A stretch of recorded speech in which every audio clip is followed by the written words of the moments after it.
So where did we get the idea of individual rights? Do I even need to answer that question by now? From the Catholic Church, believe it or not. We're going to talk about that and a lot more today on the Catholic Church, Builder of Civilization.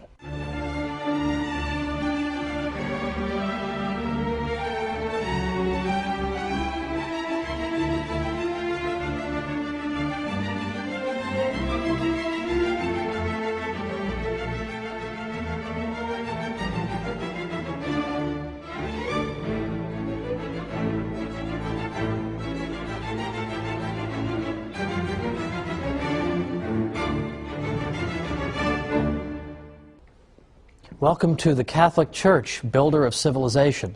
I'm Thomas Woods. In all the episodes up through today, we've been talking about aspects of Western civilization that are indebted to the Catholic Church. And yet, most people know nothing about this. So it's time we rectify that. Now today, I've got something else interesting for you that I think most people don't know about and they're not taught in school. But what was the first modern legal system in Europe? Guess what? It wasn't English common law, it was the canon law of the Catholic Church. Because for the first time, you had a single systematic body of law. Canon law, of course, the Church's law, became a model for the emerging states of Western Europe. Because what in fact happened is that the Church's law had never really, until about the 12th century, had never been collected into a single source. It was scattered everywhere. If you wanted to find church law, there was no book you could go to. You would find aspects of church law in the Bible, in the church fathers, in local councils, ecumenical councils, papal statements, whatever. But there was no systematic source that you could consult. And that came to an end in the year 1140, when a man named Gratian wrote the Concordance of Discordant Canons. And this work brought together and synthesized all these various sources of the Church's law, brought them together and made them into a single coherent whole. And in effect, by doing that, Gratian showed the Western world how you put together a legal system, how you take disparate elements that are scattered and you bring them together into a single whole that makes sense. Now, this is not always so easy, because when you have so many sources of law, it's not surprising that sometimes you find contradictions. One source says you should do A, another source says you should do B. When you're bringing the law all together, how do you resolve that? Should you do A or B? And what Gratian and other canon lawyers showed is that you use the idea of natural law to arbitrate between these two alternatives. So, in other words, the idea of natural law is that there are certain principles, even before human beings write up any law, there are certain principles that we know to be right, that we know to be wrong, because they are written on our hearts, as we learn in the Bible. So the natural law becomes the way you decide, is this the rule we should abide by, or is this rule? Natural law can help you adjudicate that. Well, the countries of Western Europe, as they were coming out of the feudal period of Europe, they had totally scattered legal systems too. They had this kind of law, that kind of law, all kinds of directives all over the place, and no coherence. So when they went to put together a modern legal system, what did they consult as a model? The canon law of the Catholic Church. Don't you think that's kind of interesting? Well, it's not just the structure of the canon law that's important. It's not simply that it showed people how to take a lot of different sources and put them together into one code of law. That's important. But it's also the content of canon law that matters. It's also some of the things that canon law taught rubbed off on law in general. For instance, the Church had jurisdiction over marriage in the Middle Ages, and the canon law of marriage held that a valid marriage involves the free and informed consent of both the man and the woman. So you can't force people to get married, you can't get them drunk and then get them married, you need to have their free and informed consent. Well, what does that mean? Well, in fact, Harold Berman, who's probably the greatest historian of law in the Western tradition by far, he's a 20th century historian, Harold Berman says that right here in the Church's canon law of marriage, emphasizing consent as the heart of the marriage bond. He says here were the foundations not only of the modern law of marriage, but also of certain basic elements of modern contract law, namely the concept of free will, that you have to enter into a contract freely the same way you do in a marriage. We also see, he says, the related concepts of mistake, duress, and fraud, because the Church's canon law of marriage also told us that if people have made a mistake about the identity or some important quality of their putative spouse, that the marriage is also not valid. So these are basic aspects of all contract law, and yet here they are deriving from the canon law of marriage, not particularly well known. What's also important is that it was very common, the practice of what we might call infant marriage in Western Europe. This was a barbarian custom, and infant marriage, of course, is incompatible with the Church's canon law of marriage, because how can an infant give his consent to a marriage? So it was with the implementation of the canon law of marriage that the barbarian custom of infant marriage was abolished altogether. Now, one of my favorite aspects of all this is that the Church's canon law, coming into being in a systematic way in the 12th century, for the first time is now bringing into Western European practice, for the first time since the barbarian invasions, a clear emphasis on the importance of rational trial procedures. Now, what do I mean by that? Typically, in barbarian modes of law, reason was not employed to determine who was guilty and who was innocent. Rather, magical modes of determining guilt or innocence were used, modes of ordeal. So, for instance, one barbarian method of determining whether you were guilty or innocent consists of what we might call the ordeal by hot water. And here you'd take the accused person and you'd bring him over to a cauldron in which boiling water had at the bottom a stone. And it was required of the accused to reach into that scalding water and pull the stone out. Then they would bandage his arm, because of course it's scalding water and his arm's not doing too well at this point. Then they'd wait 3 days. When they take off the bandages, if he has begun to scab up on his arm, then that means he's innocent. But if he hasn't yet started to scab up, that is indication of his guilt. Well, who wants to be subject to this kind of procedure? This is exactly the kind of thing that the rational trial procedures emphasized in canon law helps to bring to an end. Now, another barbarian method of determining guilt or innocence is the ordeal by cold water. Well, that sounds fine. Cold water, refreshing, right? Well, the ordeal by cold water consisted of tying a person's hands together and his feet together and throwing him in the river, and then observing to see whether he sinks or floats. Now, in many versions of the ordeal by cold water, if you float, that is indication of your guilt. You might think that floating would mean you're pure, like ivory soap, you're 99.44% pure, but to the contrary, the thinking was that perhaps the divine principle in the water is trying to eject you by not allowing you to sink. So that's an indication of your guilt. Well, again, nobody would want to live under that system. And in fact, that system doesn't really tell us who's guilty, who's innocent. It just tries to end the dispute. Look, this is how it turned out for this guy. He floated. That's the end of it. Let's just stop the fight right here. Instead of pursuing justice, barbarian law simply tried to stop feuding and fighting by just coming up with some kind of an answer, even though it was a totally arbitrary answer, whether the guy floats, whether his arm scabs up. This is exactly what canon law was opposed to. So, canon law, the first modern legal system in Western Europe. But there's much more to be said about the Church's contributions here, because as long as we're speaking about law, we can speak about the concept of rights.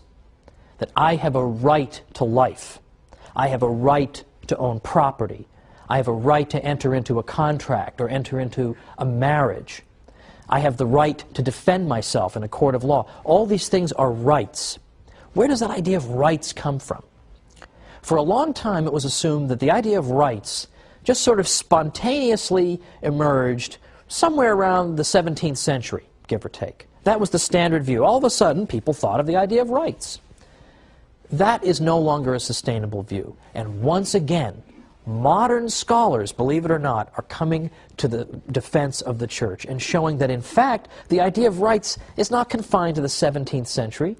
It goes all the way back to the 12th century, where we see the language of rights beginning. Now that's interesting, but before we get into that any further, I think I should address some, I think, discomfort that Catholics may sometimes have with the concept of rights.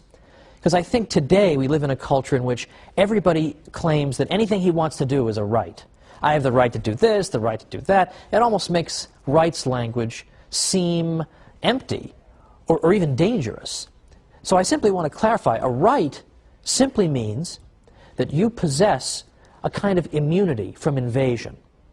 If I have a right to life, it means that it would be wrong for you to invade my life violently. That's all that means. It's a kind of immunity I have against aggression. That, in effect, is what a right is. Now, what interests us particularly is the concept of natural rights. A natural right is a right that you have because you're a human being. By nature, you enjoy this right. So a natural right is not given to you by a government. It's something you possess by virtue of being a human being. And it's a good thing that natural rights are not given to you by government, because what governments give, governments can take away. So the concept of natural rights is what really matters. And the reason that the concept of natural rights can be born in the 12th century is that that was a culture in which the language of rights was already very prevalent. And so the concept of natural rights had fertile soil in which to grow. For example, in the late 11th century, popes and kings were having a war of words in the investiture controversy. Who's allowed to appoint and install bishops? Well, popes would speak about their rights, and kings would speak about their rights. Lords and vassals in feudal Europe, they have rights and obligations. Medieval towns had rights against the king. So, in fact, the concept of rights is embedded deeply in the 12th century. But what develops out of it is the concept of natural rights. Now, how is that different? The right I have as a pope to install bishops is not a natural right. Not all human beings have the right to install bishops. That's a right you have as a pope. A natural right is a right that everybody possesses by virtue of being human. But people who are constantly thinking about rights, the rights of the pope, the rights of the king, the rights of the lords, the rights of the vassals, the rights of the medieval town, well, these are people who are going to start thinking, aren't there just rights that human beings possess because they're human beings? And we start to see from about 1150 to 1300, this crucial period, is where we really begin to see the concept of natural rights blossom. So this came out of the heart of the Church. This wasn't developed by the Church's enemies. The Church was way, way ahead of everybody on the concept of rights. But now let's take this idea and develop it even further, because we're going to be coming back from the break in a minute. We're going to talk more about why natural rights are so important and the Church's role.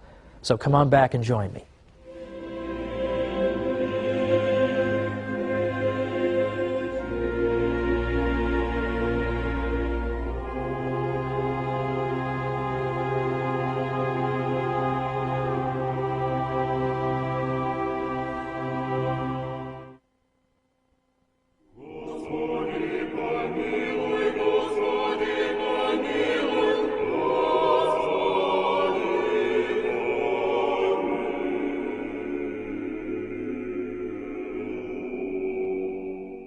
Welcome back to the Catholic Church, builder of civilization.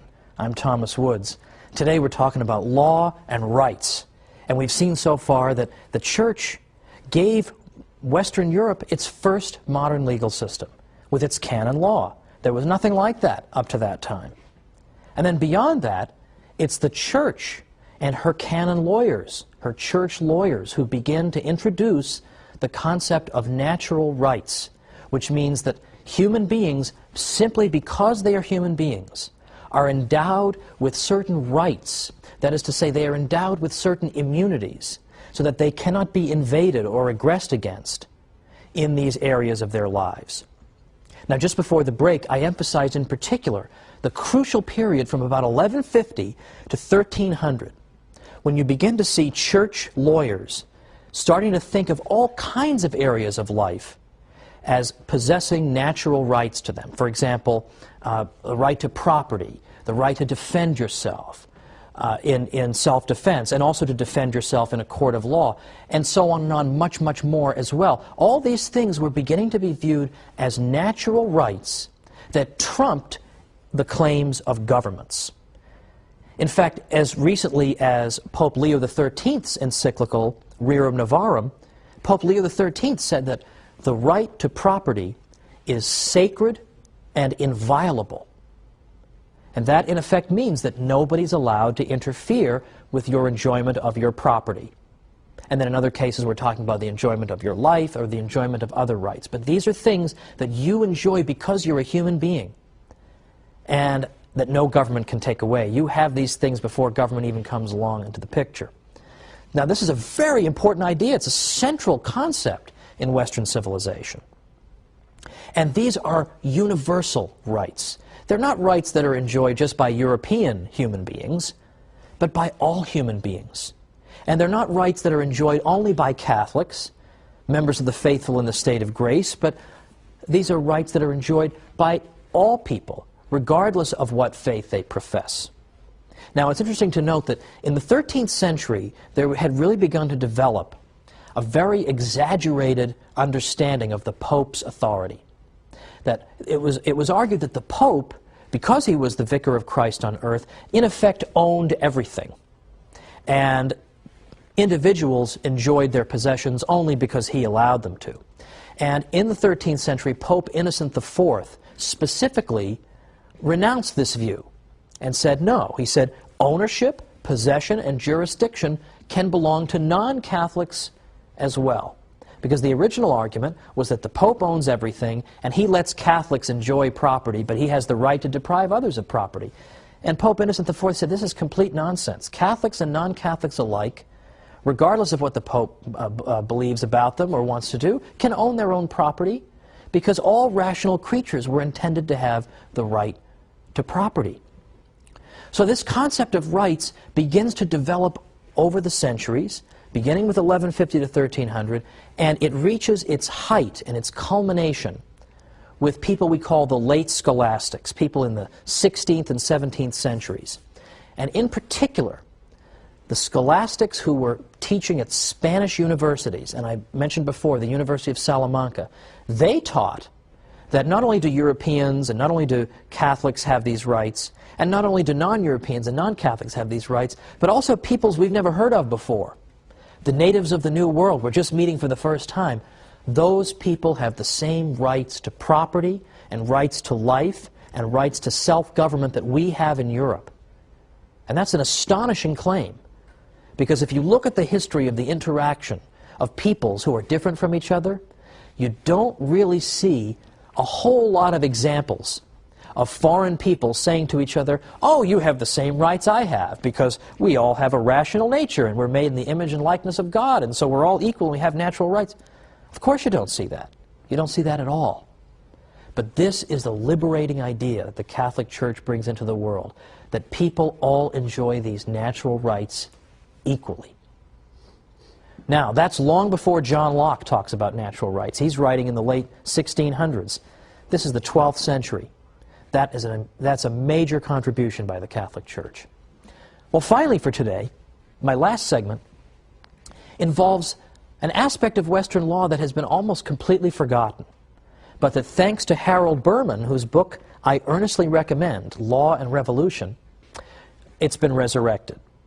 And what Berman tells us in his book is that if you look at the history of Western law, it is deeply informed by religious conviction and belief and religious ideas. And he says that if you really want to understand Western law, you have to understand St. Anselm's doctrine of the atonement. Amazing. What does that mean? If I'm going to understand Western law, I have to understand St. Anselm's view of the atonement, of Christ on the cross, and what that all means. Well, as a matter of fact, you do. And I'd like to take the remaining minutes to explain that. First of all, what did St. Anselm, who, as you'll recall, lived until 1109, what did he have to say about the atonement? What on earth does that have to do with Western law and the law of crimes in the West? St. Anselm was interested to answer the question, why did God become man? It's a good question. Why did it happen? Why did God not simply reconcile the human race to himself from heaven, just sending down a declaration directly from heaven? Why does the God-man come into the world? And St. Anselm tried to answer the question in this way, just using rational principles. He said that when human beings introduced sin into the world, they in effect closed off paradise to themselves. Now, God had intended people to enjoy eternal blessedness, but yet they've introduced sin into the world, and so in a certain sense, we can, in some sense, say that we've frustrated God's intention. So how are we going to make this right? St. Anselm says we have violated God. We have in effect committed an injustice against God. The scales of justice are out of balance. The order of justice has been torn by our wrongdoing. And that needs to be repaired. And it can't be repaired by God just saying something to us from heaven. It has to be really repaired by somebody. We cannot go on. There can't be any healing, so to speak, until justice has been repaired. How is justice going to be repaired? Well, the human race could be punished, and that could repair the damage. But for the human race to be punished enough to make good what has been done to God, the human race would have to be punished to an unbelievable degree to satisfy God's justice. It's not even clear we could do it. But even if we could somehow satisfy the demands of justice, the fact is that whatever punishment it would take to us to make good what's been the wrong that's been done to God, whatever punishment it would take would probably also deprive us of eternal blessedness. So God's intention would be frustrated again. So Anselm says, look, justice itself, justice in the abstract, has been assaulted by sin. How are we going to fix that? God could fix it by declaring it fixed, but he shouldn't have to do that. Satisfaction should be made to him. Now, human beings should make satisfaction to God, but they can't. They can't offer him enough that would satisfy such a devastating demolition, in effect, of the demands of justice. So what, in fact, has to happen for this ever to be healed? There has to be a God-man whose sacrifice can be punishment enough to, in effect, heal the rupture of justice. So that is, in effect, in a real nutshell, what St. Anselm has to say about the atonement. He's saying that when wrongdoing occurs, the only way we can make good on it is if there is some punishment meted out that is proportionate to the offense. Now, in the case of sin, the offense is infinite, and the one offended is infinite. So therefore, something infinite has to be done, in effect, to make satisfaction so that this breach of justice can be healed. Well, in that type of culture, where St. Anselm's views are being spread around, it's no surprise that the idea of the law of crimes is influenced by this, because people begin to say that if you commit a crime, in the same way that the human race committed a crime against God when the human race introduced sin to the world, if you commit a crime, you're not just wronging the person you rob or kill. You are wronging justice itself. The same way the human race wronged justice itself. And we could not make any progress, and we could not satisfy justice unless this breach is somehow healed by a punishment proportionate to the crime. Well, likewise, the Western law of crimes that we are very familiar with says, if you commit a crime against some other party, how are we going to resolve it? Well, we view it as you not only having wronged that person, but you have wronged justice itself, just as the human race did against God. How are we going to reconcile that? How are we going to fix that? We have to undergo a punishment that is proportionate to the offense, in the same way that, in effect, Christ makes the atonement. And this becomes sort of second nature to people in the Western world, but it comes directly out of St. Anselm's view of the atonement. So there is fundamentally a religious aspect at the very heart of the Western concept of law. Now, to conclude today, I said a little bit earlier that the concept of rights developed thanks to the Catholic Church, and that it reached its culmination in the 16th and 17th centuries when Spanish theologians began to argue that let's consider what the implications of the idea of rights might be. Here we are discovering new peoples in the world. Those people have the same rights we do. We have no right to enslave them. We have no right to depose their rulers and install Catholic ones. We have no right to go to war with them simply because they are a different religion from what we have. And they have just as much right to own property as we have, because these are natural rights. They're not just Catholic rights, they are natural rights. And there we hear the voice of justice in the midst of a great deal of injustice that was visited upon the peoples of the New World. The voice of justice comes from the Catholic Church, reminding people there is one moral law and one set of rights that applies to everybody. And that's where we're going to pick up next time, the internationalization of the idea of natural rights. So join me next time for the Catholic Church, Builder of Civilization.